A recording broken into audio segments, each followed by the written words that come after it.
jalur ayah, yakni Pandu Dewanata, berkonflik dengan kakeknya dari jalur ibu, yakni Prabu Tremboko. Selepas Prabu Tremboko wafat, tahta digantikan oleh putranya Prabu Arimba. Namun lagi-lagi Prabu Arimba terlibat konflik dengan ayah Gatot Kaca Bratasena, sehingga menyebabkan Prabu Arimba sekarat dihantam pohon aren. Di detik-detik terakhir Arimba, adik-adiknya yakni Arimbi, Braja Denta, Raja Musti, Braja Lambatan, Braja Wikalpa dan Kala Bendana berkumpul di dekat tubuhnya. Di hadapan mereka semua, secara kesatria, Arimba menyatakan sesuatu yang sangat mengejutkan semuanya.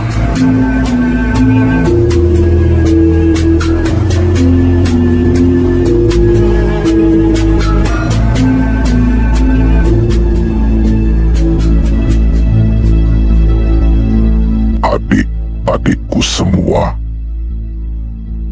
sudah menjadi kehendak Dewata.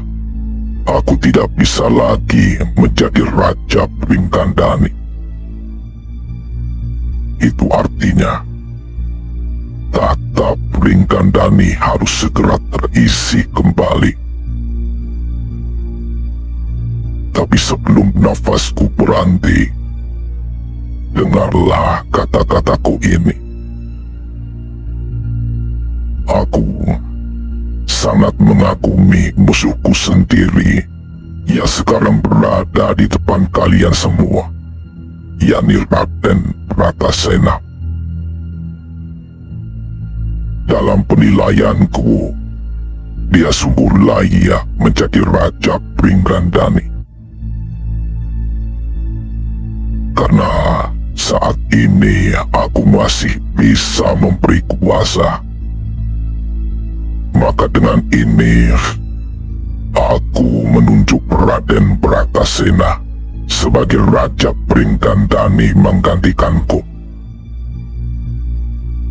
Apakah ada di antara kalian yang menolak kehendak terakhirku ini?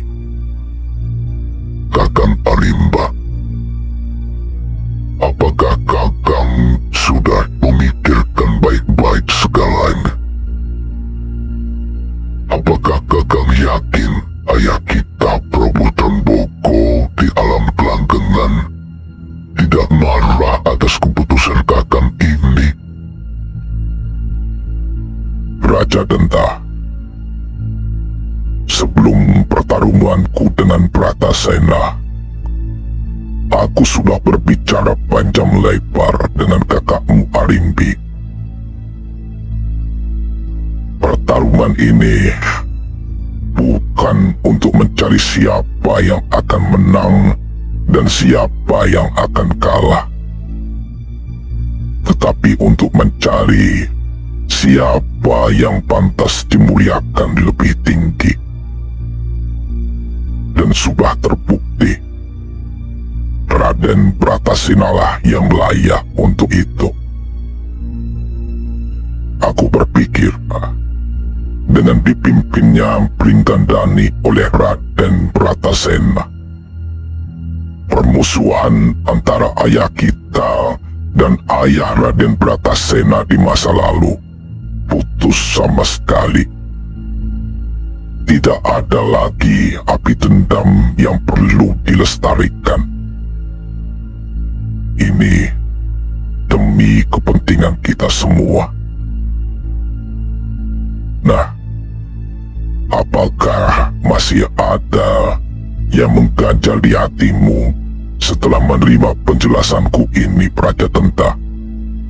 Duh, Kakang, sebagai adik, kulo namung derek kersanipun patuku.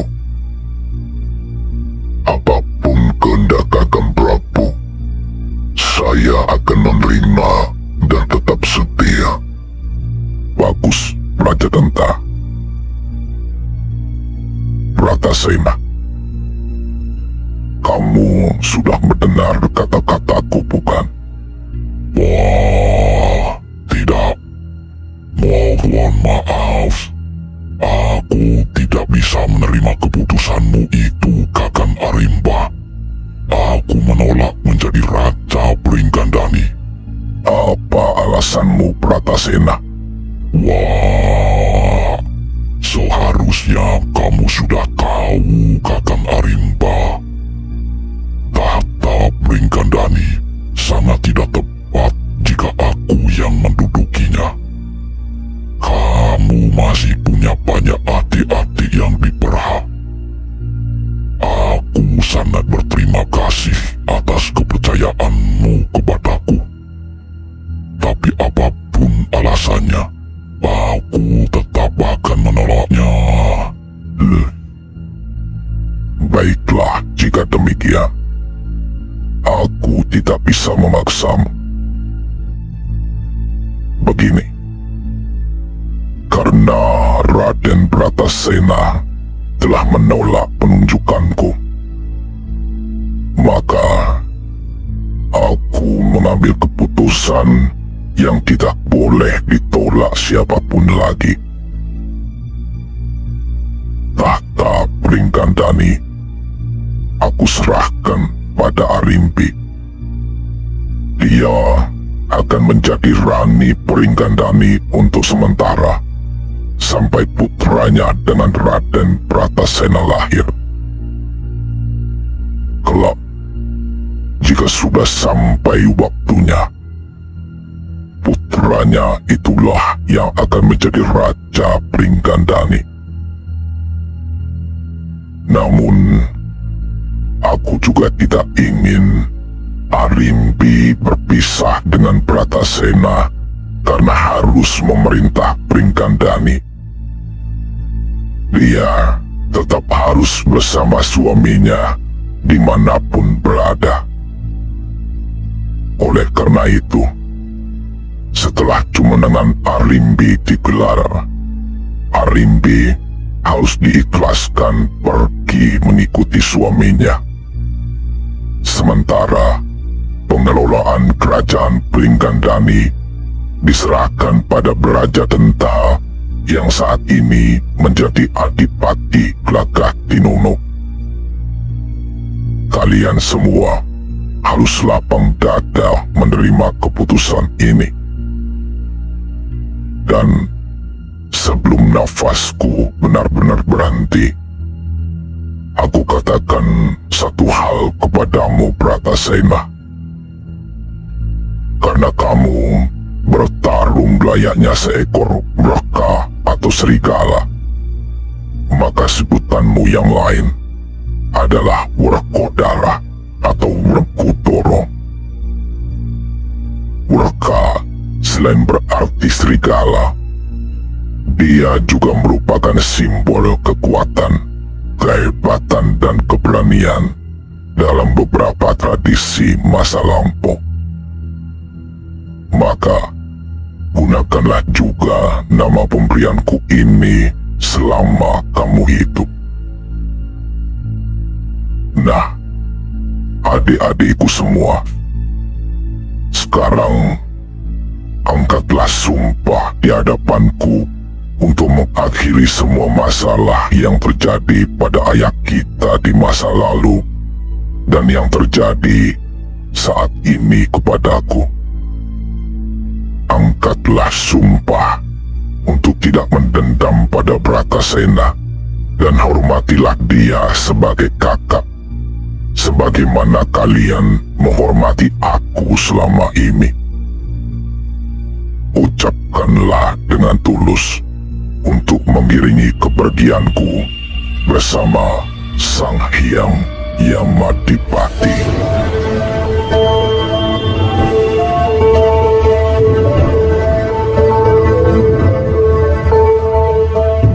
Demikianlah yang terjadi kemudian.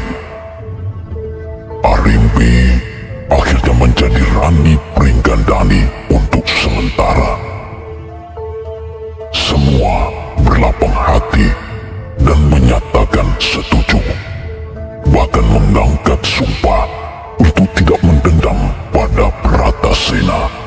sebagaimana mereka semua menghormati Prabu Arimba. Diangkatnya Arimbi sebagai penguasa baru menandai bahwa keturunannya lah juga yang akan memimpin Pringgandani, bukan adik-adik maupun keturunannya. Sebagaimana semua tahu, seiring perjalanan waktu, putra laki-laki Arimbi dan Bratasena akhirnya lahir dengan nama Raden Tetuka. Karena memiliki gen raksasa, Tetuka memiliki taring yang sangat tajam untuk menggigit musuhnya secara buas. Namun Prabu Kresna berkehendak untuk menyingkirkan taring memalukan itu dengan cara dicabut hingga ke akar-akarnya. Dengan dicabutnya taring itu, lenyaplah juga sifat-sifat Tetuka yang mengerikan.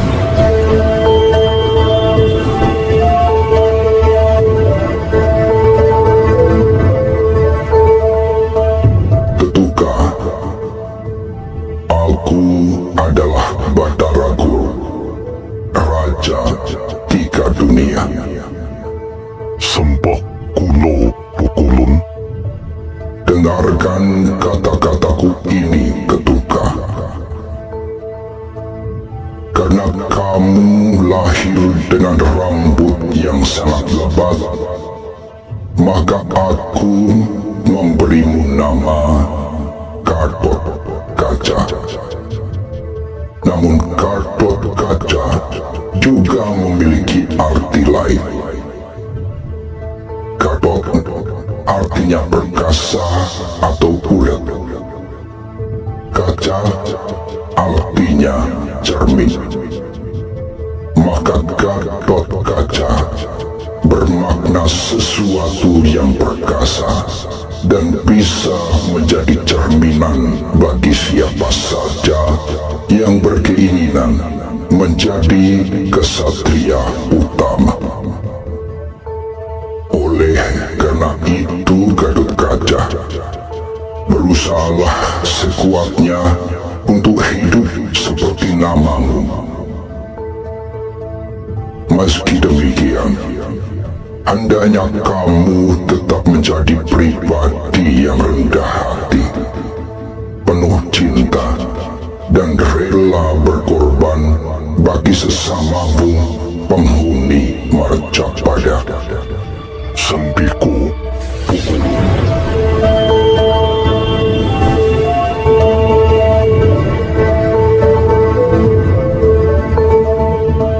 Setelah serangkaian peristiwa yang terjadi membarengi masa-masa kelahirannya, Gatot Kaca akhirnya disiapkan ibu dan para pepundanya Pandawa untuk menjadi Raja Pringgandani, memenuhi amanat Prabu Arimba di masa lampau. Dengan demikian, mau tidak mau, pengelolaan Pringgandani yang semula terpusat di tangan Adipati Glagatinungu Brajadanta akan segera berakhir, dikembalikan pada keponakannya yang lebih berat. Gatot Kaca pun bersiap jumeneng naga.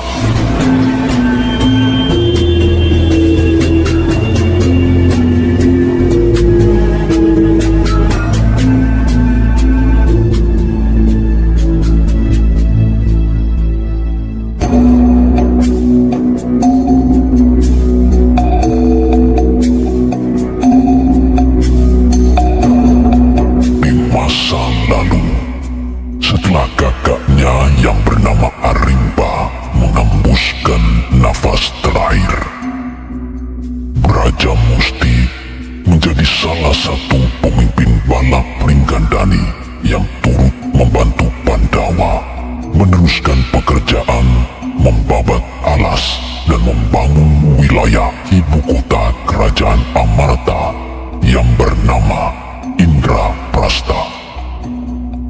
Dia adalah sosok yang tak kenal lelah bekerja keras dan selalu taat pada apapun perintah kakak keduanya, Arimbi, termasuk ketika dia dipercaya membangun kesatrian Unggul Pawenang yang belakangan lebih dikenal sebagai Kesatrian Jodipati, tempat tinggal Arimbi dan suaminya. Bratasena sangat puas melihat bangunan hasil karya adik iparnya itu. Raja Musti adalah kembaran Brajadanta, sehingga nyaris seluruh hal padanya mirip dengan Brajadanta. Meski tidak diketahui siapa yang lebih tua, namun karena berhati lebih lembut, Raja Musti dianggap adik dari Brajadanta, dan darinya lah pula Gatot Kaca sering mendapatkan cerita masa lalu secara gamblang tanpa perlu ditutup-tutupi.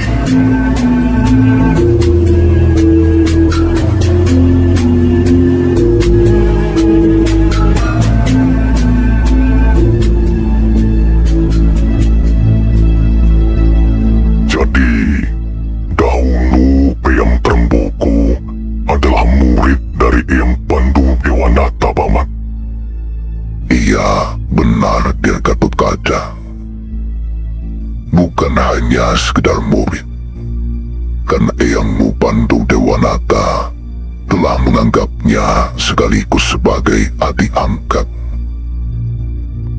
Lalu, mengapa mereka menjadi permusuhan, Paman? Permasalahan kedua eyangmu itu sebenarnya adalah permasalahan yang telah terjadi turun-temurun, Der. Bahkan sejak Pringgandani ini baru didirikan oleh leluhurmu Resi Kuramba melawan leluhurmu dari pihak ayah Resi Manumanasa, pendiri Protapan Sapta Arga. Wah, demikian rupanya. Saya sungguh tidak menyangka, Paman Brajamusti. Sejarahnya pasti akan sangat panjang.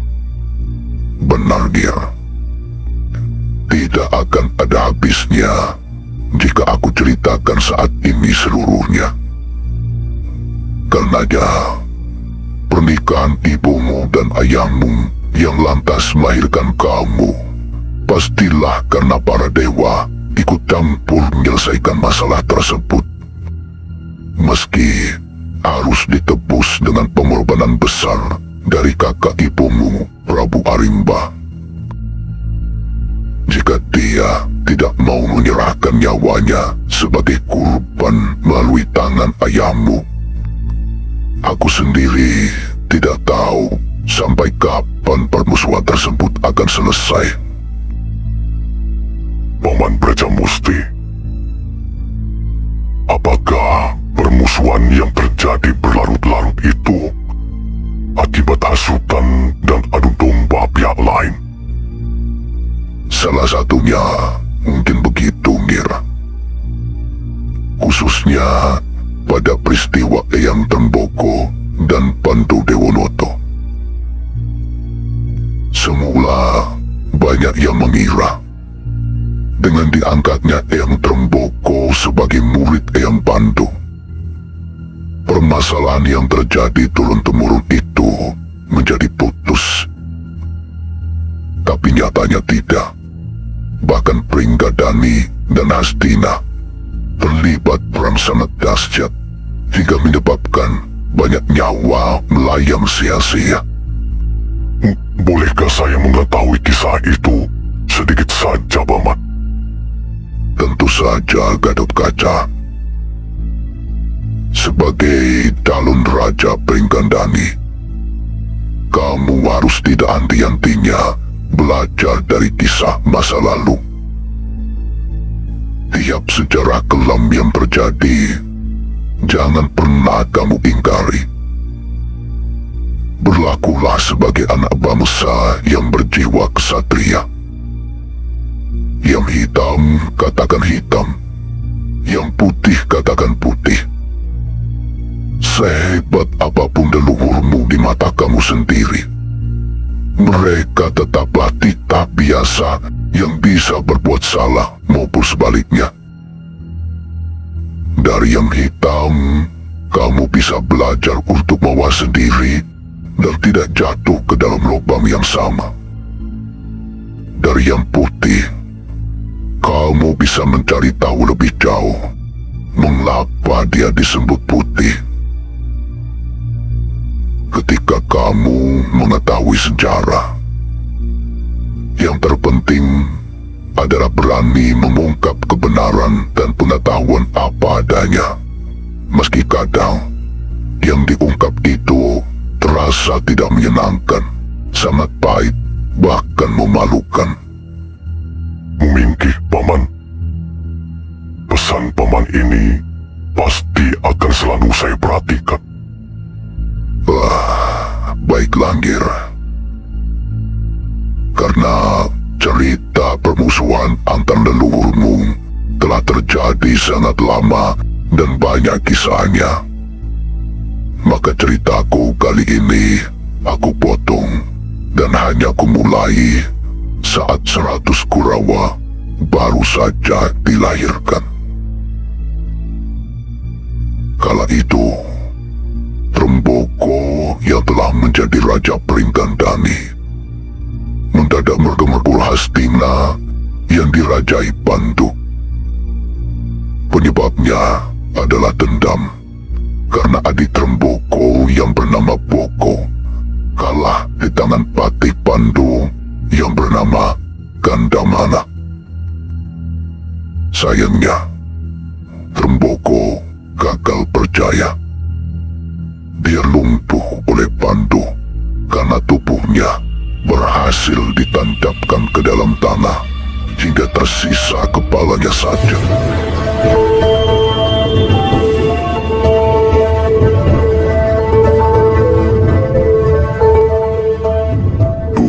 Prabu Pandu, saya mengaku kalah. Saya tidak menyangka Prabu Pandu memiliki ajian yang mampu membuat saya dalam keadaan seperti ini. Apa yang kamu lakukan adalah penyerbuan ke wilayah lain, Prabu Tremboko. Dan meski kamu sudah mengaku kalah, kamu sudah tahu apa artinya, bukan? Saya tahu, Prabu Pandu. Saya tetap akan dihukum mati. Saya bersedia menerima hukuman itu, Prabu Pandu. Namun, sebelum saya mati, izinkan saya mengetahui lebih dahulu apa nama ajian yang baru saja digunakan untuk mengalahkan saya. Baiklah. Aku turuti permintaanmu, Prabu Tremboko. Nama ajian itu adalah Aji Pemrupa Jagat. Nah, karena kamu sudah mengetahuinya, sekarang bersiaplah untuk mati. Baik, Prabu Pandu. Saya siapkan diri saya untuk menerima kematian. Sekaligus saya titipkan kedua anak saya yang baru saja lahir beberapa hari sebelum saya berangkat menyerang Hastina ini. Apa? Kamu baru saja memiliki anak? Benar, Prabu Pandu. Bahkan keduanya belum saya namai karena saya terlalu sibuk mempersiapkan penyerangan ini. Loh, benar kata-katamu itu, Prabu Tremboko?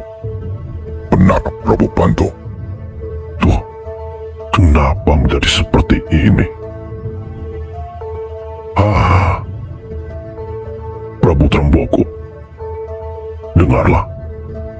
Sebelum kamu menyerang Hastina, aku juga baru saja memiliki putra. Bahkan dia belum sempat aku lihat wajahnya karena terbungkus selaput putih yang sangat kuat dan tidak bisa dipecahkan. Meski demikian, aku telah memberinya nama Bima, dan saat ini dia diletakkan di hutan Mandala sana. Jika anakmu lahir lebih dahulu, maka dia hanya berusia lebih tua beberapa hari saja dari anakku Bima. Aku harus bagaimana sekarang? Jangan ragu, Gusti Prabu. Jika memang sudah menjadi aturan, tetap harus ditegakkan. Silakan bunuh saya, dan biarlah kedua anak saya yang baru saja lahir diterima menjadi anak Prabu Pandu juga. Jadi, karena mereka belum memiliki nama, silakan Prabu Pandu jugalah yang memberi mereka nama. Untuk diketahui, yang pertama adalah laki-laki, dan yang kedua adalah perempuan. Prabu Tremboko, baiklah. Nama anak laki-lakimu ku beri nama Arimba, dan anak keduamu yang perempuan ku beri nama Arimbi. Meski demikian, aku tidak mau mengangkat mereka menjadi anakku. Mengapa demikian, Gusti Prabu? Apakah Prabu Pandu malu memiliki anak asuh dari bangsa raksasa? Bukan itu, Prabu Tremboko. Sebab yang akan mengasuh dan membesarkan mereka adalah kamu sendiri. Maksud Gusti Prabu bagaimana?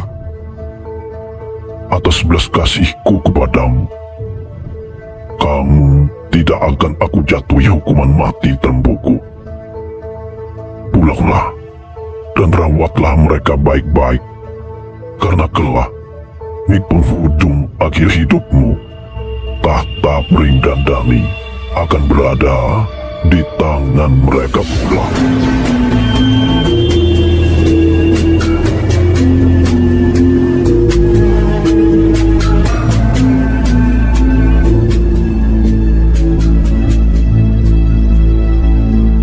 Begitulah Gatot-Kaca. Prabu Tremboko akhirnya diampuni. Selanjutnya, mereka bukan hanya menjadi guru dan murid, tetapi juga sahabat yang saling mengisi. Tapi, bertahun-tahun kemudian, semuanya berubah. Sebuah surat datang dari Pringgandani. Surat itu diserahkan Arya Suman kepada Prabu Pandu, sementara sang pengantar, yakni Alimba, putra Prabu Tremboko, menunggu di luar gerbang Hastina karena takut menghadap langsung. Isi surat itu cukup mengejutkan. Tremboko berniat memutus seluruh hubungan mereka selama ini dan meneruskan permusuhan yang dianggap selesai di masa lalu. Loh, kenapa demikian, Paman? Apa yang terjadi sebenarnya? Begini, Gira. Setelah sekian lama peristiwa itu terjadi, aku baru mengetahui apa yang sebenarnya terjadi belakangan. Itu pun tidak banyak yang tahu, termasuk saudara-saudaraku sendiri, para Gatang Braja. Gira, apa yang terjadi ternyata akibat ulah Gandari dan adiknya Arya Suman. Arimba yang masih sangat muda ditakut-takuti Suman agar tidak menghadap Prabu Pandu secara langsung. Menurut Suman, Prabu Pandu sedang marah pada ayahnya karena sudah berbulan-bulan tidak sowan ke Hastina. Jadi, daripada Arimba turut terkena dampak amarahnya, biarlah Suman yang menyerahkan surat itu kepada sang Prabu. Arimba akhirnya menuruti hal tersebut dan tetap menunggu di gerbang Hastina. Ketahuilah, Ngir, isi surat itu lantas diubah oleh Suman.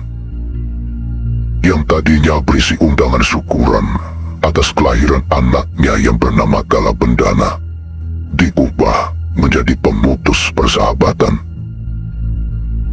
Menurut kabar yang aku dengar, ulah Suman itu terjadi sebelum pamanmu Nakula dan Sadewa dilahirkan.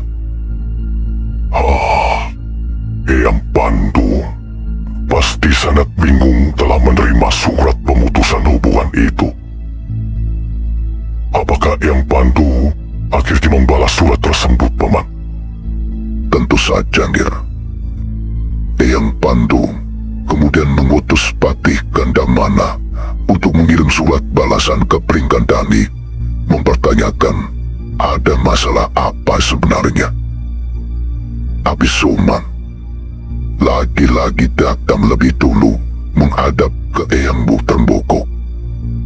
Dia memberitahu bahwa Pandu telah merobek-robek surat undangan Tremboko. Pandu tidak mau tahu alasan Tremboko yang tidak sowan ke Hastina sekian lama. Sementara dalang dari sikap Pandu itu adalah Patih Gandamana. Gandamana yang sama dengan yang pernah mengalahkan adik Tremboko di masa lalu. Saat ini, Gandamana juga sedang dalam perjalanan ke Pringgandani untuk menangkap Tremboko. Ngir, murka seketika Eyangmu Tremboko atas laporan Suman tersebut. Dia langsung memerintahkan Arimba, pamanmu Brajadenta, dan aku untuk memimpin pasukan Pringgandani menghadang Gandamana. Gandamana kami keroyok hingga terdesak dan jatuh ke sebuah lubang atau lubang yang cukup dalam. Lubang itu sangat beracun hingga dijuluki sumur upas.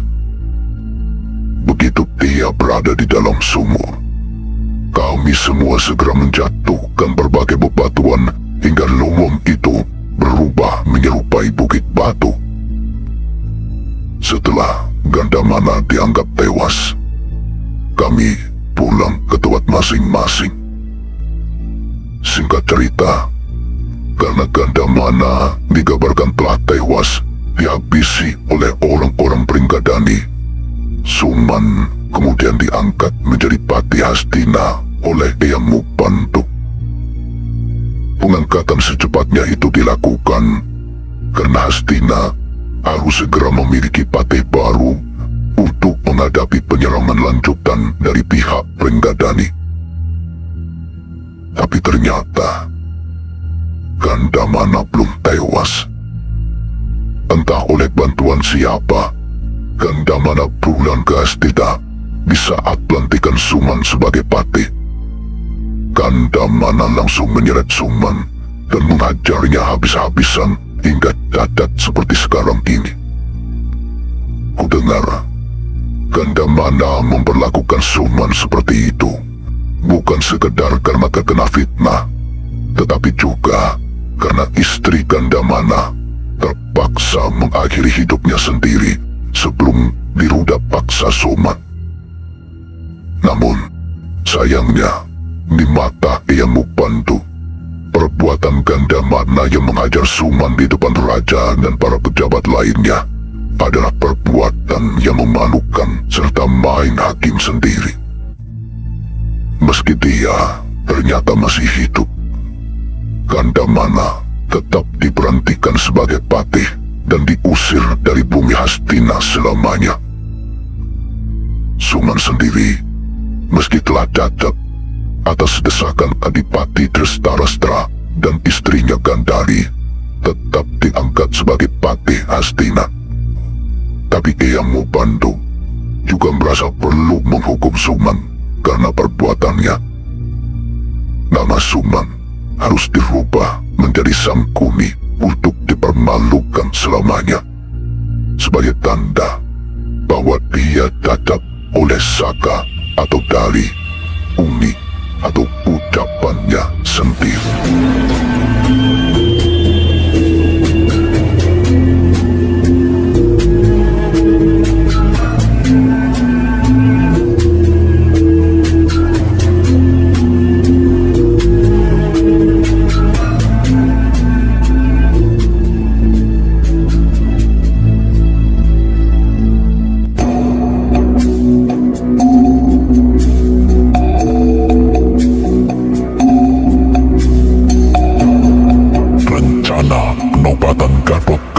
Sebagai Raja Pringgandani yang baru menggantikan ibunya Arimbi akhirnya disebarkan.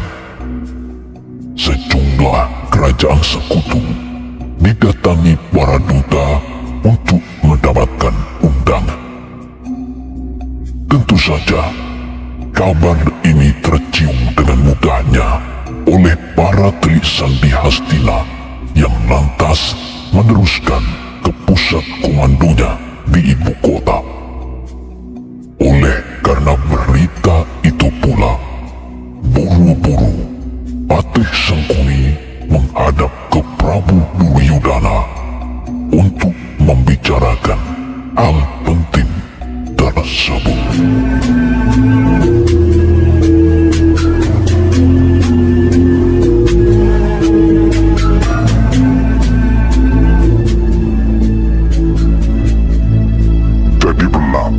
Bahwa Gatot Kaca akan segera ditahtakan di Pringgandani, Paman Patih Sangkuni.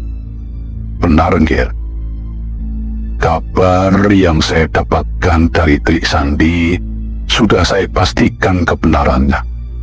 Wah, itu pasti akan mempersulit keadaan kita ke depannya, Paman. Ketika Gatot Kaca cuma ratu, harapan untuk menjadikan Pringgandani sebagai sekutu tentu tidak mungkin lagi.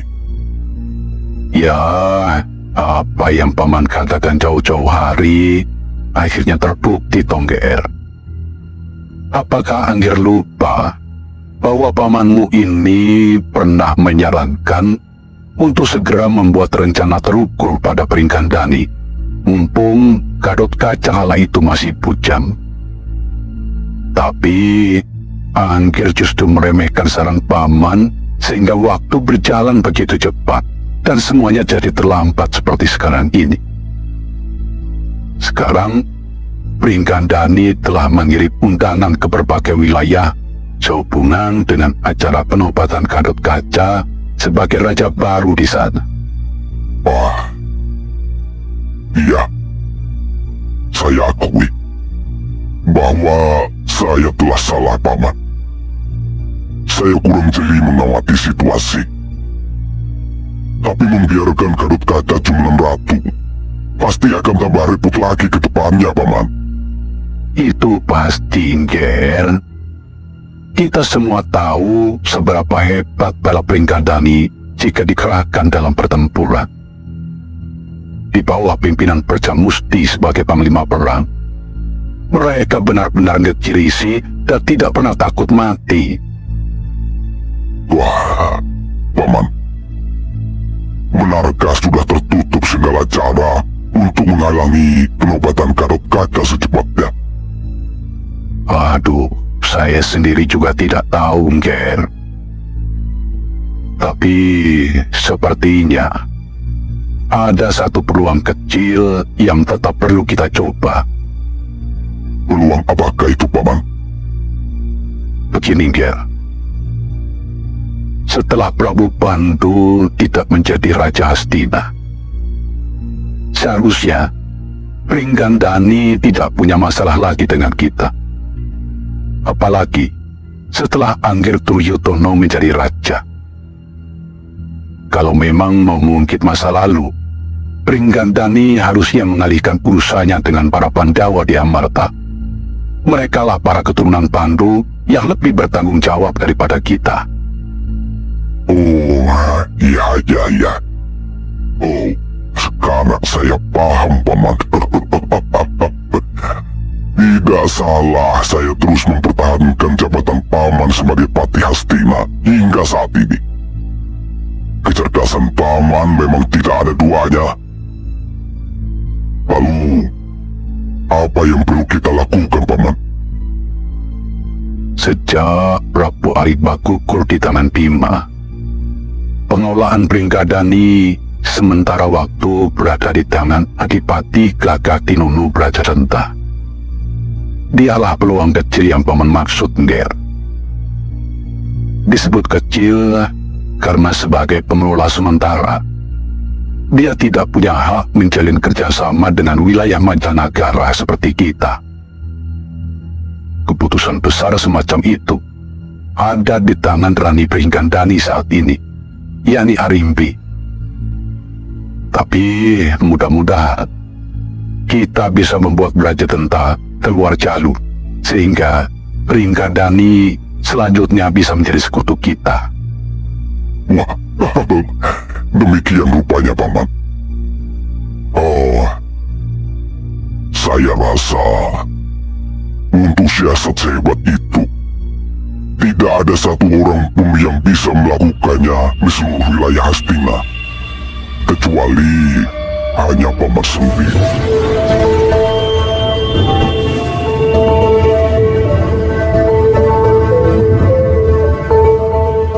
Penunggasan yang diberikan Duryudana hanya dijawab Sangkuni dengan senyuman. Setelah itu, dia pulang ke Kepatihan untuk memikirkan langkah apa yang harus dilakukan selanjutnya. Sekian lama merenungkan sejumlah cara, Sangkuni tak punya pilihan lain kecuali menggunakan senjata pamungkasnya, yakni uni atau ucapannya sendiri.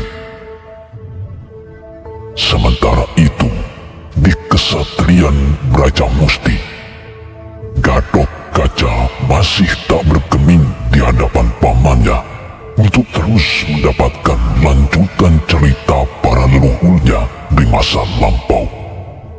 Dia merasa perlu mendapatkan cukup bekal sebelum bertahta sebagai Raja Pringgandani yang baru.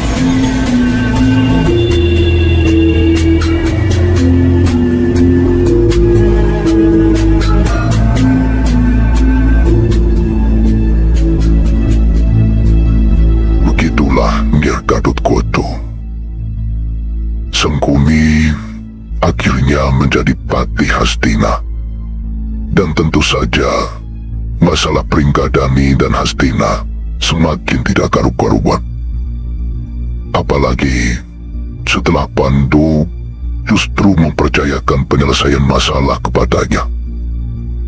Maksud Paman Brajamusti bagaimana? Kala itu, Hyangmu Pandu lebih memilih memikirkan kepentingan pribadi, yakni menuruti keinginan istrinya Dewi Matrim yang sedang ngidam naik lembu Antini, kendaraan Batara Guru di Kayana. Oleh karena itu, urusan negara mau tidak mau dipasrahkan pada Patih Sangkuni, sementara dia sendiri pergi ke Junggring Saluka untuk menghadap Bataraku. Lalu apa yang menyebabkan tidak karu-karuan, Paman? Sangkuni menjadi tidak terkendali, Nger. Bukannya berusaha menyelesaikan masalah, dia malah berusaha memicu perang besar. Dia diam-diam menyusupkan kaki tangannya yang berasal dari Gandara Desa ke Pringgadani.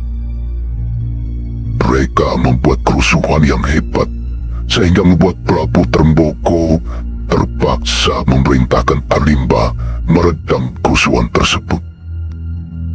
Belakangan, ketika orang-orang itu berhasil ditangkap. Mereka mengaku sebagai orang-orang Hastina yang sengaja diperintahkan rajanya untuk membuat onar di Penggandani. Mendengar pengakuan ini, makin menjadi-jadi kemarahan Eyangmu Tremboko pada Eyangmu Pandu tanpa menyelidiki lebih jauh. Keesokan harinya, Arimba dan para Kadam Beraja diperintahkan menggempur Hastina secara besar-besar. Sebuah perang yang belakangan disebut Pamuksa. Ketika serbuan Pringgadani datang, Sangkoni justru melarang keras seluruh Kurawa ikut-ikutan. Akibatnya, mau tidak mau, Punggawa Tuala yang terpaksa terjun ke medan perang.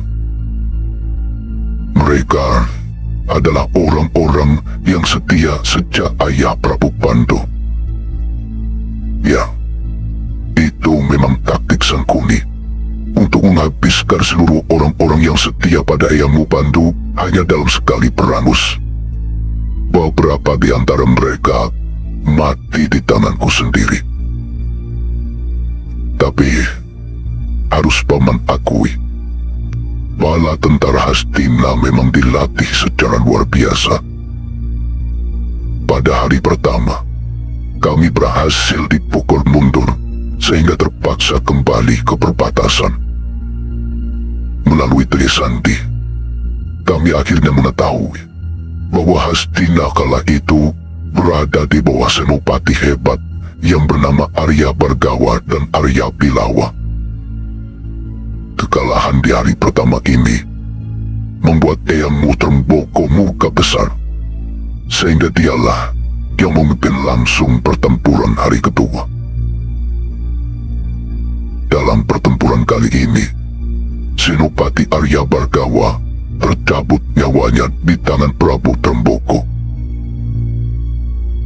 Gir, menjelang kami memasuki kota raja, tiba-tiba Eyangmu Pandu muncul, tepat menghadang Prabu Tremboko. Di kemudian hari ku ketahui, Prabu Pandu kala itu ternyata sudah pulang dari Domring Saloka bersama istrinya Dewi Matrim. Tapi untuk selanjutnya, cerita tentang Eyangmu Pandu dan istrinya Matrim saat mengendarai lembu Antimi, sebaiknya kamu tanyakan ke orang yang lebih tahu saja. Baik, Paman Brajamusti. Monggo, silakan dilanjutkan kembali cerita ketika Eyang Pandu berhasil menghadang Eyang Tremboko. Begini yang terjadi selanjutnya, Gir.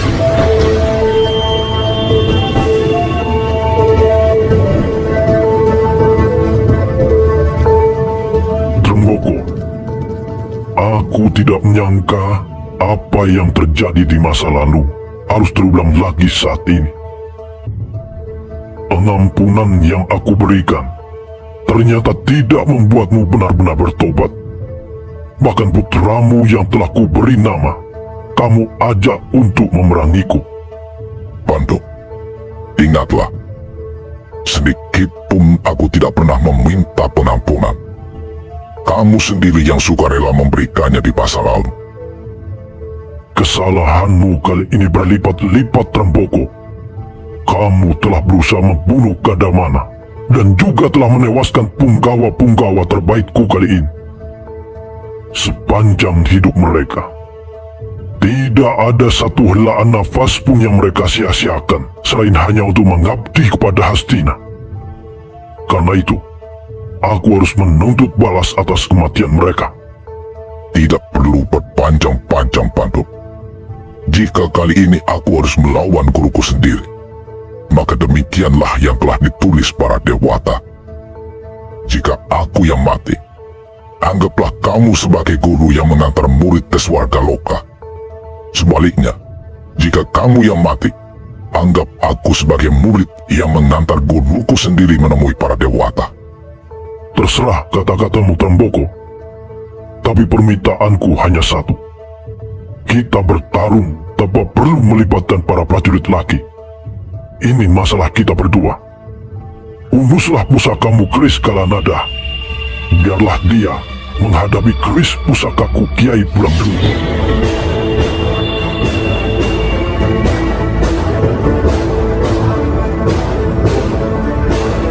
Begitulah, Gira. Kedua Eyang Mung akhirnya bertarung habis-habisan menggunakan keris pusakanya masing-masing.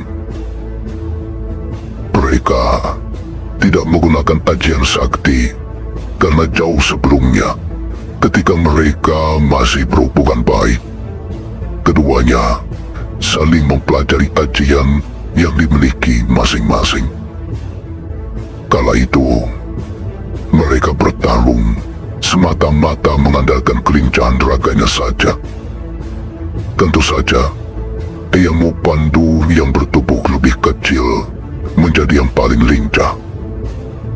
Pada suatu saat, dia berhasil menancapkan Kiai Pulang Geni ke dada Eyang Mu Tremboko hingga langsung rebah ke tanah. Ketika Prabu Pandu berjongkok hendak memeriksa tubuh Prabu Tremboko, mendadak Tremboko bangkit menggunakan sisa-sisa tenaga terakhirnya. Keris Kalanada berhasil ditancapkan di paha kanan Pandu sehingga dia melolong kesakitan. Tremboko tahu hanya di paha itulah Pandu tidak lagi memiliki kesaktian. Selepas menusukkan Kalanada, Eyang Mu Tremboko pun akhirnya gugur.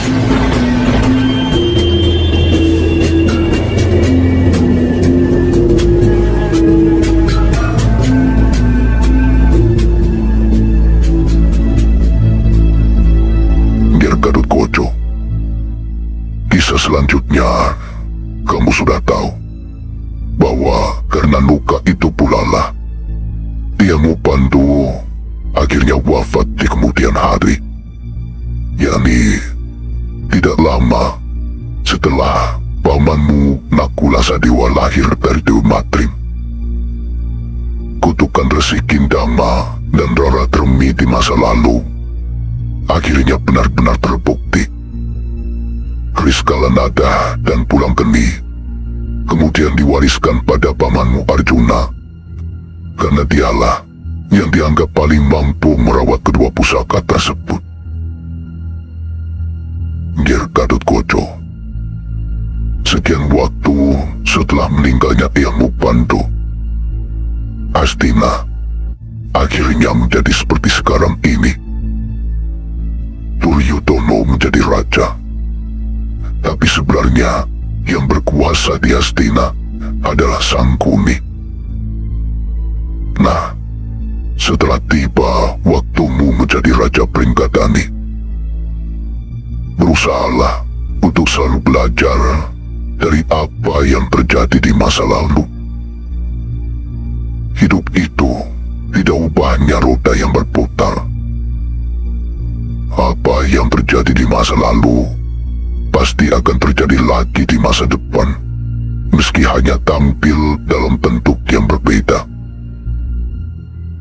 Karena itu, tajamkan mata batinmu untuk mengamati segala perubahan di sekitar. Ditemi segalanya terus-menerus tanpa pernah bosan. Karena dengan itu, kamu akan mendapatkan pengetahuan yang bisa membuatmu selalu mawas diri, mawas ruku, dan mawas roh Songgil. Pesan Paman Brajamusti pasti akan saya camkan baik-baik selamanya.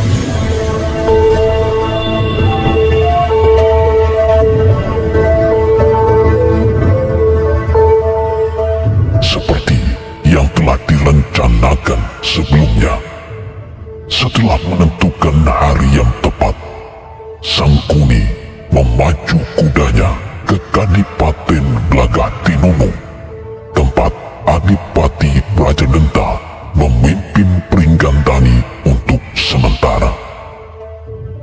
Sepanjang perjalanan, tidak henti-hentinya Sangkuni berharap Raja Denta bisa menerimanya secara baik dan melupakan permusuhan antara Hastina versus Pringgandani di masa lalu. Rupanya, keberuntungan berpihak pada Sangkuni. Raja Denta menyambutnya dengan ramah, bahkan mengajaknya berbicara berdua saja, sehingga apa yang telah terancang dalam benak bisa dikeluarkan sebebas-bebasnya.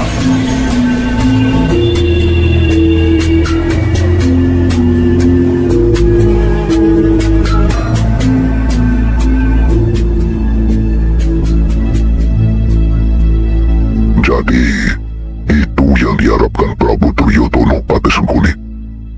Benar, Ger Adipati Brojodento.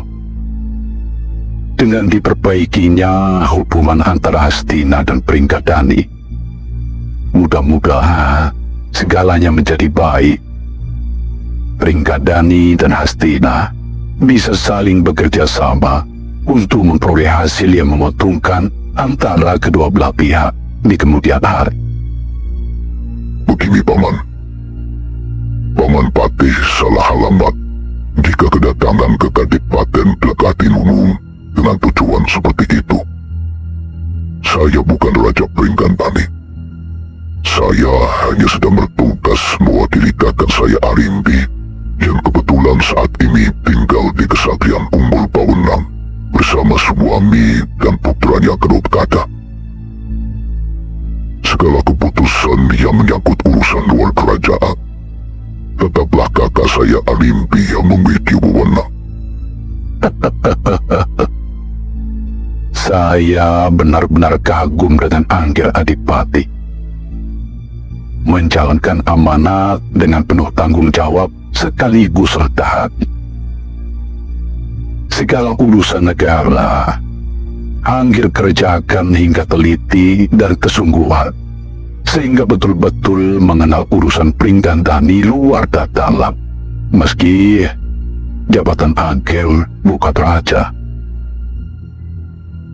Kalau boleh saya menilai, sesungguhnya Anggerlah pemimpin Pringgandani sejati, bukan Arimbi yang hanya sibuk mengurus suami dan anaknya saja. Angger telah mencurahkan segala tenaga dan pikiran untuk kepentingan rakyat, bukan untuk kepentingan pribadi. Apakah Angger sedikit pun tidak merasa bahwa ketidakadilan sedang terjadi pada diri Angger? Loh, kenapa Paman Patih berkata demikian? Saya dan semua beraja saudara saya telah menyetujui bahwa tahta Pringgandani adalah hak kakak saya Arimbi dan keturunannya. Jikapun saya mewakili pemerintahan beliau, itu juga tidak akan lama, karena sesaat lagi keponakan saya Garutkada akan menjadi ratu. Semuanya telah dipersiapkan dengan baik. Jadi, saya menyarankan agar Paman Patih datang kembali ke Pringgandani setelah Garutkada menjadi raja. Tujuan Paman datang kemari sangatlah baik. Pasti Garutkada suatu saat nanti akan menerima tawaran ini secara baik pula. Katakanlah pada saya yang sejujurnya, Angger. Ketika Angger mengatakan itu, saya merasakan ada getaran ketidakjujuran dalam perkataan Angger baru saja. Ada kekesalan yang tersimpan, namun Angger berusaha menutupinya di hadapan saya. Jujur sajalah, saya ini cukup pandai membaca yang tersirat. Apakah itu masih berhubungan dengan masa lalu, Ger? Apakah boleh saya tebak bahwa itu masih berkaitan dengan gugurnya Prabu Arimba? Angger masih kesal karena Dewi Arimbi malah menikah dengan pembunuh Prabu Arimba dan menjadi pengkhianat keluarga, bukan? Jujur sajalah Adipati Brajadanta. Tidak usah ditutup-tutupi. Terbuka sajalah. Saya sangat memahami perasaan Angger. Wah, bagaimana paman bisa tahu sedemikian tepat perasaan saya? Ya, tentu saja Angger Adipati. Menjadi seorang patih di Hastina yang wilayahnya cukup luas, tentu tidak mudah. Jika saya tidak memiliki kepandaian seperti itu, segala urusan pasti akan sangat lambat diselesaikan. Prabu Duryudana pasti sudah dari kemarin-kemarin memperhatikan saya sebagai patih. Wah, iya benar paman. Saya memang menyimpan kekesalan yang demikian. Sebenarnya, kala itu saya ingin sekali menentang, tapi saya tidak enak hati. Seluruh raja mendukung keputusan kakak saya Arimba, sehingga saya pasti kalah suara. Saya hanya akan jadi satu-satunya yang menentang. Apalah saya dengan kekuatan yang tidak seberapa. Loh, itulah artinya saudara seperti kami-kami ini Adipati Brajadanta. Kita bisa saling membantu menemukan jalan keluar. Tidak ada kata terlambat jika Angger masih ingin memperbaikinya. Jangan merasa sendiri. Saya dan Hastina, khususnya Kurawa, akan membantu Angger habis-habisan jika ingin menjadi Raja Prigadani. Asalkan Angger sendiri memang punya niat kuat. Coba Angger renungkan. Dengan menjadikan Gatot Kaca sebagai Raja Prigadani, bukankah Prigadani diam-diam sedang direbut Pandawa? Gatot Kaca pastilah hanya akan menjadi boneka. Melalui Gatot Kaca, Pandawa hanya segera meminjam tangan untuk mengobok Prigadani kemudian hari.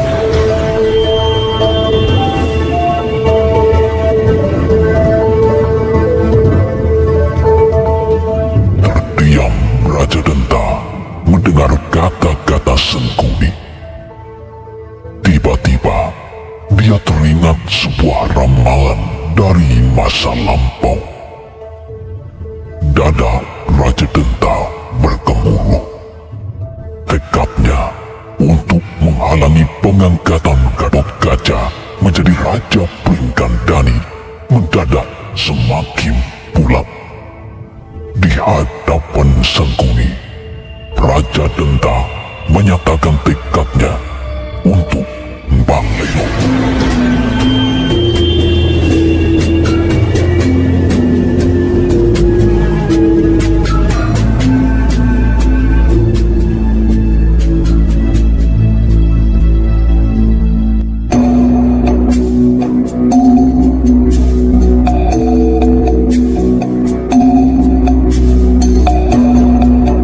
Menjelang penobatannya sebagai Raja Prigadani, orang tua dan pepundanya Pandawa kebingungan karena Gatot Kaca justru tidak ditemukan keberadaannya. Semula diketahui Gatot Kaca telah berpamitan ke kesatrian Brajamusti untuk menemui pamannya.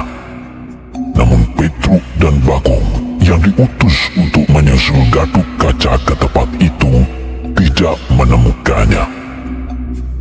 Brajamusti yang mendapat laporan bahwa keponakannya itu tidak pulang menjadi merasa bertanggung jawab lalu ikut mencari hingga akhirnya tiba di kediaman saudara kembarnya Braja Denta.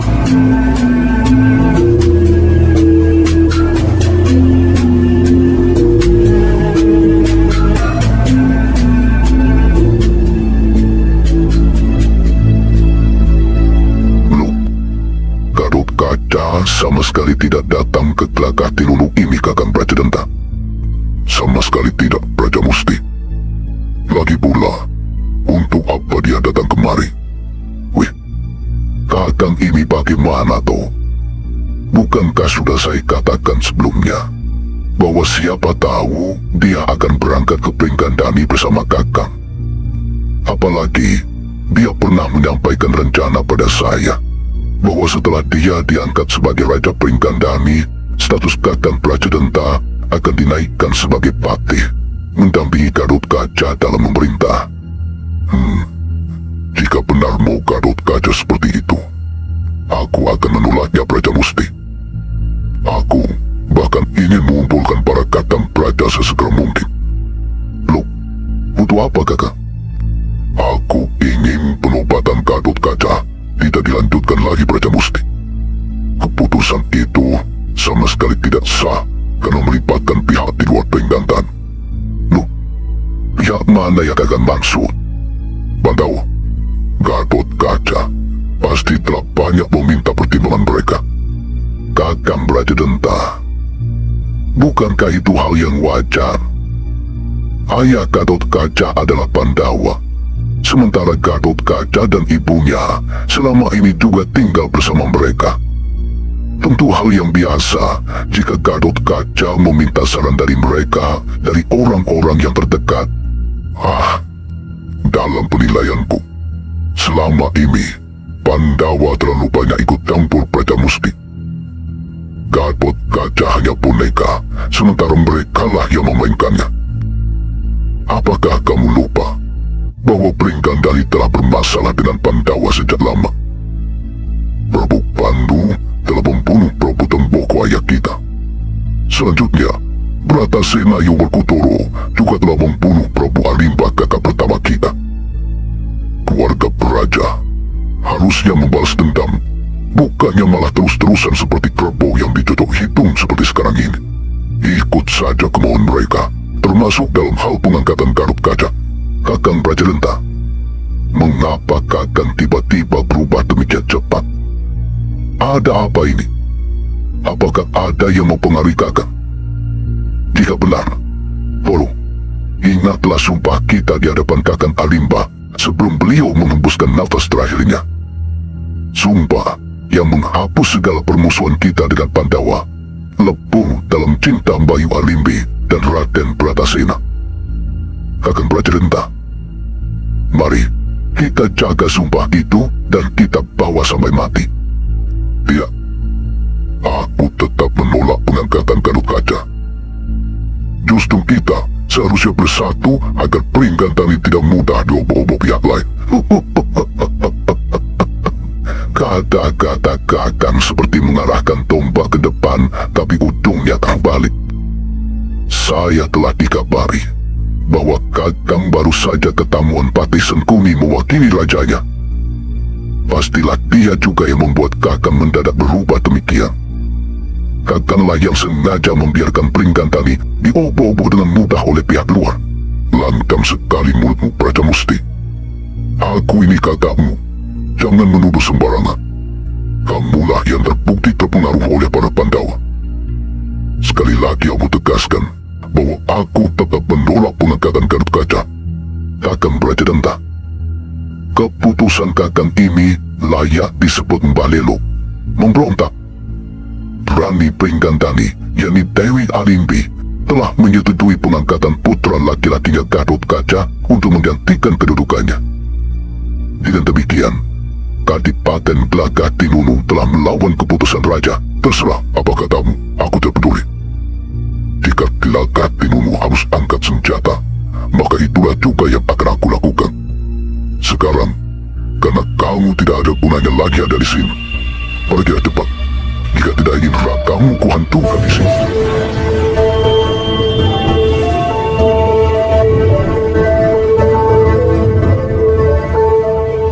Raja Musti tidak habis pikir mengapa saudara kembar yang dianggapnya lebih tua itu begitu cepat berubah. Tanpa memberikan sembah, Raja Musti pun akhirnya pergi.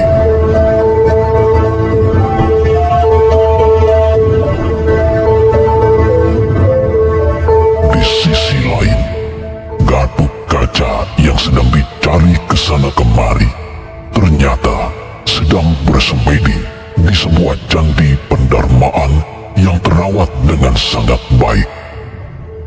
Itu adalah sebuah candi yang dikarmakan bagi Prabu Tramboko oleh keturunannya. Gatut Kaca ingin merenungkan seluruh cerita yang baru saja didapat dari pamannya Brajamusti, sekaligus mengirim doa pada eyangnya yang telah pergi ke alam kelanggengan. Di tengah keheningan samadhi, Gatut Kaca merasa tiba-tiba terlempar ke alam kosong. Di alam itu pula lah perlahan muncullah sosok tinggi besar. Lama-kelamaan semakin jelas perwujudannya, namun Gatut Kaca sama sekali tidak mengenalnya.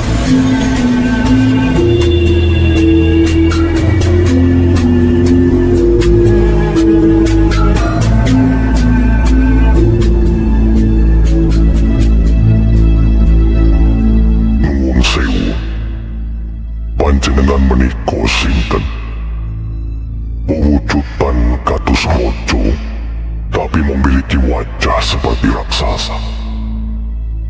Ger, akulah eyangmu yang baru saja kamu siarai. Akulah wujud halus Prabu Tramboko Swargi. Nuwun pangapunten, Eyang Prabu Tramboko. Ingkang wayah tidak mengerti. Semoga Eyang meluberkan samudra pangaksami kepada saya. Terimalah juga sembah bekti saya, sembah bekti ibu, dan Bobo Werkudul. Tak tompo sembah bakti mungkin. Juga sembah bakti Bobo lan ibumu. Ya, tidak apa-apa, Gen. Ia mengerti karena kamu belum pernah bertemu dan melihat Eyam. Terus terang saja, Eyam senang dan bangga karena Arimbi telah memiliki putra sepertimu, Gatotkaca. Sungguh, Eyam bersyukur karena punya keturunan yang bagus, gagah, dan tahu unggah-ungguh. Tidak seperti umumnya tindak tanduk golongan para raksasa. Melihatmu saat ini mengingatkan Eyam ini pada eyangmu Prabu Pandu Dewonoto Swargi. Untuk itulah Eyang menemuimu, menyampaikan sesuatu yang perlu kamu ketahui. Ger, seluruh yang diceritakan pamanmu Brajamusti itu benar. Namun ada hal yang sepertinya sengaja disembunyikan olehnya darimu. Tentang apakah itu, Eyang? Mengapa beliau harus menutup-nutupinya dari saya? Sebab itu berhubungan dengan apa yang akan segera terjadi. Apalagi terkait dengan dirinya sendiri. Ketahuilah, Mir Gatotkaca, dahulu ketika hubungan eyangmu ini dengan eyangmu Pandu Dewonoto sangat baik, kami saling berbagi ajian. Salah satunya kesaktian yang sungguh luar biasa dan tidak mudah untuk didapatkan. Ajian itu semula terletak di paha eyangmu Pandu. Namun ajian itu kemudian diberikan kepada eyangmu ini, sehingga paha Eyang Pandu menjadi lemah dan kosong. Sayangnya, setelah diberikan, kedua paha ayammu ini tidak sanggup menyimpannya, sehingga dia justru muncul kembali, namun dalam wujud bayi raksasa kembar. Keduanya lantas Eyang anggap sebagai putra dan membesarkannya. Mereka juga Eyang beri nama Praja Denta dan Praja Musti. Seperti kamu tahu, mereka kini adalah pamanmu sendiri. Tapi ketahuilah, saat kamu naik ke atas tahta Pringgantani, akhir hidup mereka akan segera datang. Mereka tidak akan pernah kamu jumpai lagi dalam bentuk wujud nyata. Tuh, Eyang. Kalau tebusan saya di wisuda sebagai Raja Pringgantani begitu besar dan mahal, saya sebaiknya tidak usah menjadi Raja Pringgantani. Bagaimanapun, Paman Praja Denta dan Praja Musti adalah paman yang saya sayangi, hormati dan banggakan. Saya tidak bisa membayangkan menjalani tugas-tugas sebagai Raja Pringgantani tanpa kedua susuk tersebut, Eyang. Gatot Kaca, kamu tidak bisa mengelak dari pasti. Pasti harus terjadi. Kalaupun kamu menolak menjadi Raja Pringgantani, Praja Denta dan Praja Musti tetap akan mati. Jika sudah demikian, bukankah mati sekarang atau besok sama saja?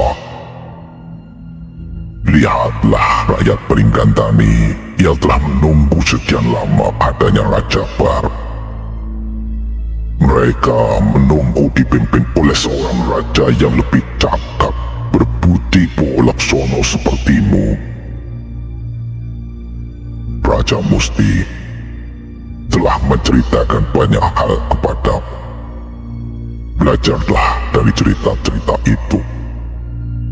Petiklah yang terjadi di masa lalu dari berbagai sisi, termasuk yang pernah terjadi pada diri Eyangmu ini. Jangan tak percaya pada hasutan dari siapapun, meski dari pihak yang kamu anggap sepuh dan hormati. Sekarang, segeralah pulang ke Pringgantani. Para sesepuh, keluarga dan rakyat sudah berdatangan untuk menyaksikan wisudamu sebagai Raja Pringgantani yang baru.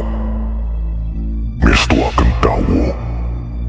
Nyuwun tambahin berkah pangestu, Eyang. Pangestuku banyu mili ngger putuku Gatot Kaca.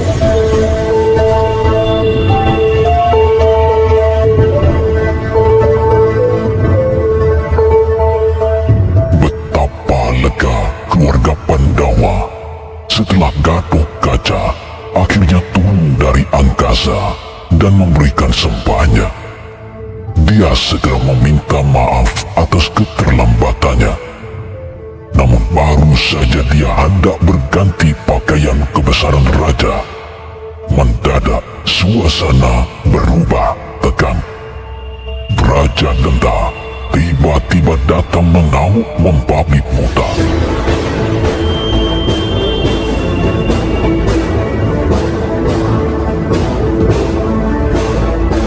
Raja Musti tertegun melihat kelakuan saudara kembarnya itu. Rupanya, dia benar-benar datang untuk melawan keputusan. Belum sempat Praja Musti menghadang langkah Praja Denta, tiba-tiba Arimbi telah merapal japa mantra, berubah ke wujud aslinya sebagai raksasa, melompat tepat di hadapan Praja Denta. Di hadapan Arimbi, Praja Denta memaki-maki memanaskan telinga. Dikatakannya, Arimbi adalah anak yang tidak tahu membalas budi orang tua. Pengkhianat keluarga yang telah dikendalikan orang-orang Pandawa. Tentu saja, Arimbi menjadi murka dan tanpa banyak bicara lagi menyerang Raja Denta.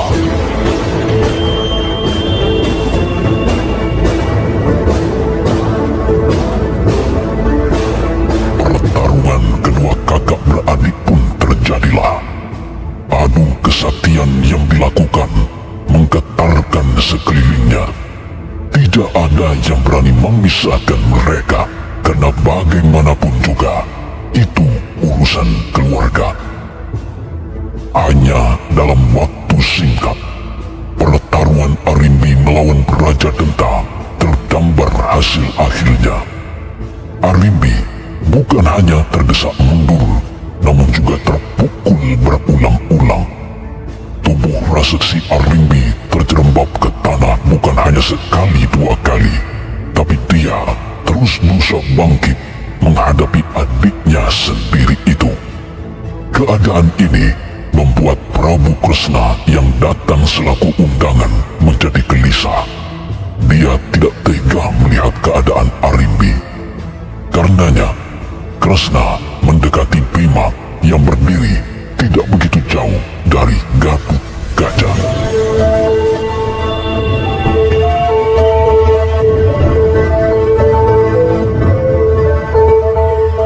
Berkudara, sebagai suami, apakah kamu tidak kasihan melihat istrimu bertarung seperti itu? Apakah kamu tidak ingin membantunya? Atau Kaulah Kudoro memang sudah tidak sayang lagi dengan istrinya?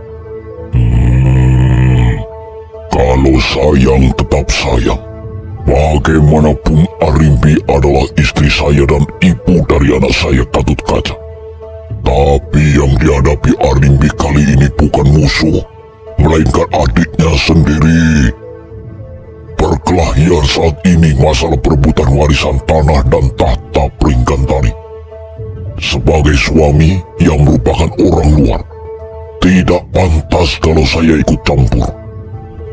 Selain itu, saya memang tidak pernah mau terlibat dalam urusan warisan seperti ini. Tidak penting bagi saya apakah tetap menjadi hak Arimbi atau Raja Denta. Bu, Raitep, Bu Rawuru, Nue. Sekali lagi Brokuto, apakah kamu tidak tergerak untuk membantu istri mempertahankan dan memenangkan haknya atas warisan ini? Saya tetap tidak mau ikut campur soal warisan. Nanti, kalau misal Arimbi sampai mati gara-gara persoalan ini, saya juga rela. Saya anggap itu sudah menjadi pilihan Arimbi. Tapi kalau Raja Denta cari masalah dengan saya di luar soal warisan, jelas akan saya ladeni tanpa pikir panjang lagi. Wah. Gatut Kaca, tidakkah kamu lihat betapa besar pengorbanan ibumu Dewi Arimbi untuk memuliakan putranya agar bisa menjadi raja di Pringgantari? Dia belani sampai seperti itu. Sekarang, kenapa kamu hanya diam kentangan tenggul saja, sementara ibu bertarung mati-matian di luar sana? Ada tetuku, Prabu Kresna. Saya sebetulnya bingung dan bimbang. Bagaimana mungkin saya menghadapi musuh ibu yang juga pada kenyataannya adalah paman saya sendiri, Raja Denta? Gatut Kaca, dulu memang begitu. Raja Denta adalah adik ibumu, ya pamanmu. Tapi karena kelakuannya yang memberontak, seharusnya tidak lagi kamu anggap paman. Dia sudah menjelma sebagai musuh negara. Ini adalah ujian pertamamu sebagai calon raja yang akan segera wisuda. Seorang raja tidak boleh ragu membela negaranya, siapapun juga yang akan dihadapi. Gatut Kaca, ambillah tanggung jawabmu. Jangan hanya terbawa perasaan dan memikirkan kepentingan pribadi.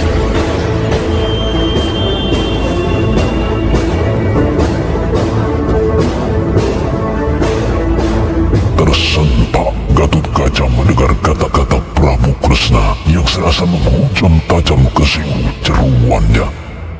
Dia merasa tertampar dan bangkit rasa kesatrianya. tanpa pamit, Gatut Kaca segera melesat menuju medan pertarungan. Melihat ibunya berkali-kali terpental oleh serangan Praja Denta, Gatut Kaca langsung menerjang dari arah belakang. Praja Denta tersungkur di tanah. Kesempatan itu digunakan Arimbi untuk mundur menjauh, sementara Gatut Kaca mengambil alih posisinya sambil menyembah ke arah Praja Denta.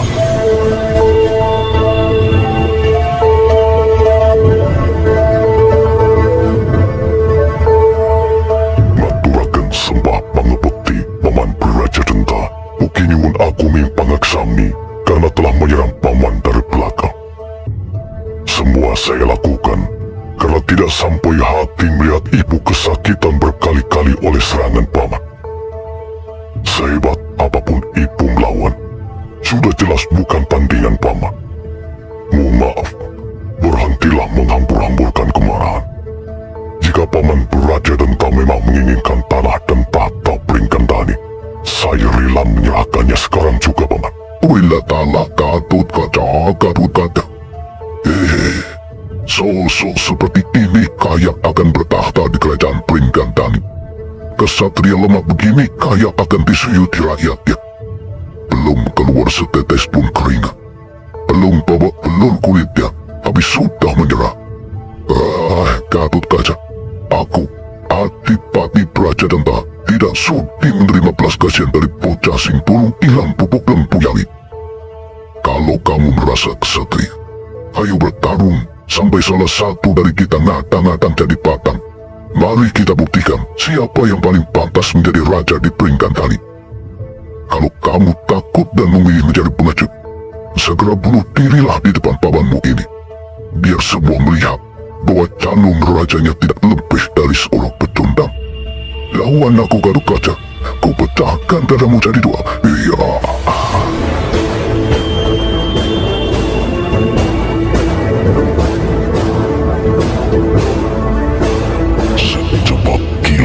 Praja Denta menerjang ke arah Gatut Kaca dengan kekuatan penuh. Melihat serangan yang diberikan terlihat sangat mematikan, Gatut Kaca menghindar. Praja Denta terus-menerus memberikan tekanan dari berbagai sisi. Tapi anehnya, Gatut Kaca sama sekali tidak pernah melancarkan balasan. Dia hanya berkelit dan menangkis semata.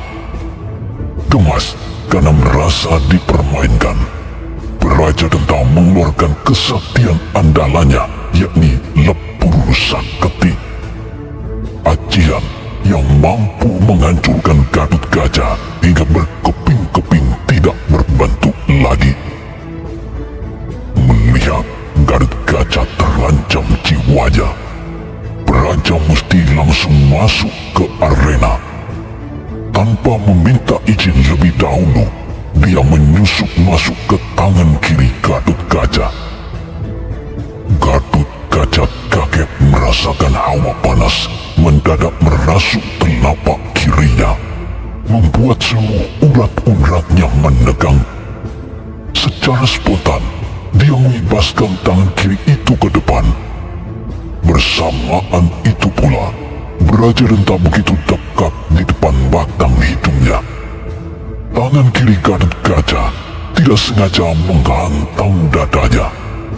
Tubuh Praja Musti terlempar keluar dari telapak kiri, menabrak keras tubuh Praja Denta hingga mencipta suara gemeretak memecahkan gendang telinga.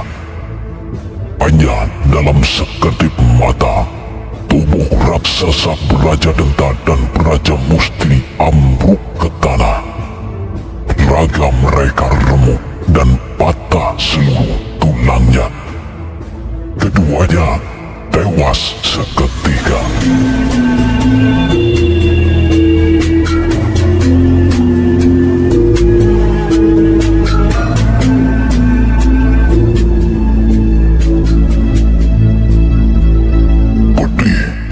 Gatut Kaca melihat kedua paman yang disayanginya kini menjadi jasad tanpa nafas. Tidak terasa, Pelan-pelan air matanya mengalir membasah pipi. Sama sekali tidak peduli lagi bahwa dirinya adalah calon raja. Gatut Kaca terus tenggelam dalam duka. Sampai-sampai tidak menyadari bahwa di hadapannya kini telah berdiri Sukma, kedua pamannya, Raja Denta dan Raja Musti. Ketika Raja Denta menyebut namanya, Gatut Kaca tergagap. Buru-buru menyembah dan mengungkap penyesalannya pada dua penampakan itu. Duh, Paman Raja Denta dan Paman Raja Musti. Maafkan saya yang telah membuat semuanya ini terjadi. Sayalah penyebab paman berdua akhirnya gugur. Kalau boleh mengulang kembali, biarlah saya yang mati dan paman berdua yang lenggah segitu sebagai pemegang tahta Pringgandan. Gatut Kaca putraku, kamu tidak perlu merasa sedih, apalagi menyesal atas kematian kami.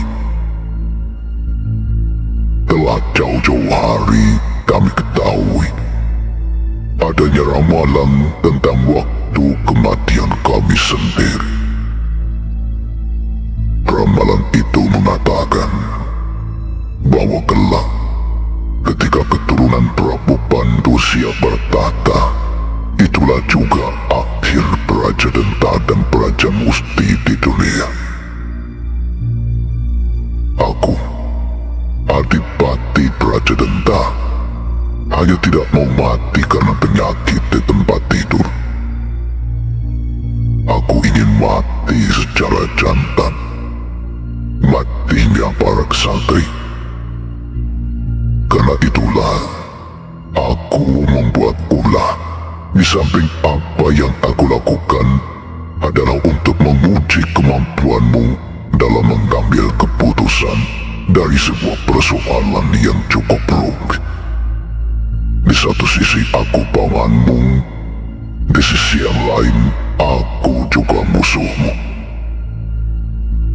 Kebetulan sekali Patih Sengkuni datang mengail di air keruh seperti dulu dia lakukan pada Swargi Romo Prabu Tremboko.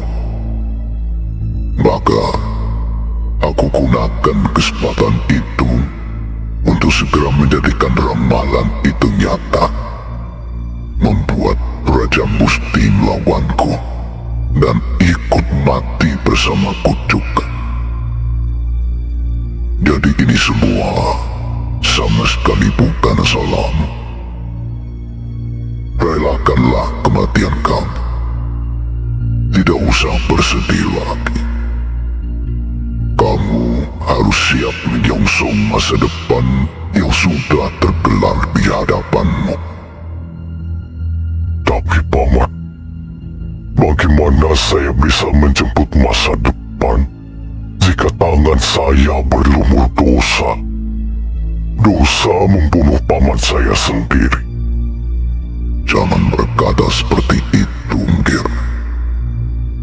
Kamu justru membantu kami mewujudkan apa yang seharusnya terjadi, yakni menjemput Pasti. Sekarang, waktunya Adik Raja Musti kembali mancing di telapak tangan kiri. Sementara aku akan menggenapinya dengan menyusup ke telapak tangan kananmu. Kami berdua harus kembali menjadi wujud ajian. Waktunya kami menyertai keturunan Prabu Pandu sebagai tanda terima kasih karena diberi kesempatan merasakan indahnya dunia. Mulai sekarang, berhati-hatilah menggunakan kedua tanganmu, karena Aji Raja Musti dan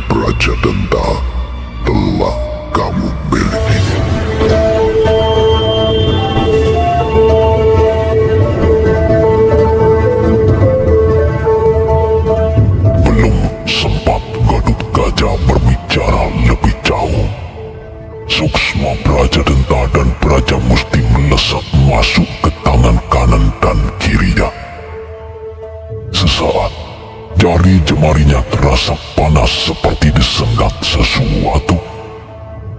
Urat-uratnya menegang dan keringatnya berlelehan. Mata Gadot Kaca nyaris melotot menahan nyeri. Namun rasa itu perlahan-lahan memudar. Urat-uratnya tak lagi mengeras, kembali seperti semula. Gadot Kaca menarik nafas dalam-dalam, serasa lepas dari beban yang demikian berat. Hari itu, Gadot Kaca Jumeneng Ratu sah berada di atas tahta Pringgandani menggunakan nama Prabu Purubaya, sementara pamannya Braja Lambatan diangkat sebagai pati dengan nama Pati Prabakesa. Jabatan Panglima Perang Pringgandani diserahkan pada pamannya yang lain, yakni Braja Wikalpa dengan nama Arya Prabagati. Sementara urusan Kedaton ditangani oleh pamannya Kala Pendana.